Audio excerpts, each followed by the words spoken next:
না এখন মাজাব আপনি এইটো শেষ টাইম সব জ্বলি গ'ল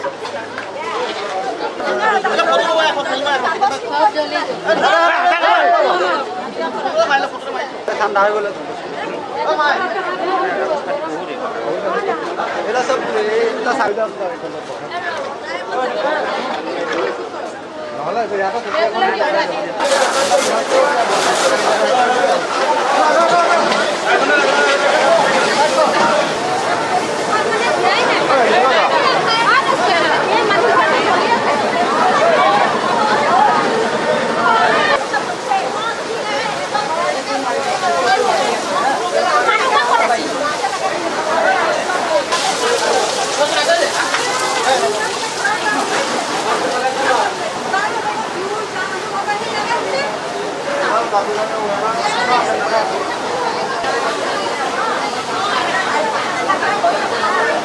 আগতে তাৰমানে আমি পথাৰত ঘৰ এটা বনাই আছিলোঁ ঘৰ এটা বনাই 3 বছৰমান ধৰি তাত মানে জুই লাগি থাকে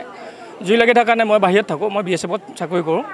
বাহিৰত থকাৰ কাৰণে আমি এতিয়া মই ছুটীত আহিলোঁ আহি পেলাই ভাবিলোঁ তাত থাকিব নোৱাৰি কাৰণে গাঁৱত মানে আমাৰ ঘৰ আছিলে তাত শিফ্ট কৰিলোঁ শিফ্ট কৰাৰ কাৰণে আজি মই নগাঁৱলৈ গ'লোঁ ঘৰৰ কামত যোৱাৰ কাৰণে আজি গোটেই ঘৰটো আকৌ জুই লাগি গ'ল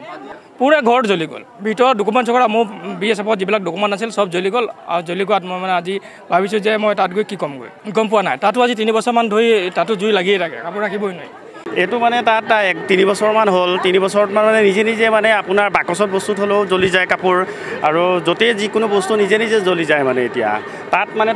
জ্বলি থকাৰ কাৰণে মই কি কৰিলোঁ আমাৰ পুৰণা ঘৰ দেউতাই বনোৱা ঘৰ মই বোলো তাতে থাকগৈ তাত তহঁতে অকণমান শান্তিত থাকিব পাৰিবি আজি মানে মোৰ দাদাৰ মানে ছোৱালীজনী গ'লব্লাডাৰ অপাৰেশ্যন কৰিছিল দাদা মানে সেইকাৰণে নগাঁৱলৈ গৈছিলে যোৱাৰ কাৰণে দাদাহঁত তাতে আছিলে থকাৰ কাৰণে এতিয়া ইয়াত জুই লাগি গোটেই আমাৰ ঘৰখন পুৰণা ঘৰখন মানে জ্বলি হৈ চাৰখাৰ হৈ গ'ল মানে যিকোনো খবৰৰ বাবে যোগাযোগ কৰক আমাৰ এই নম্বৰত 7099017330 আৰু 7099017110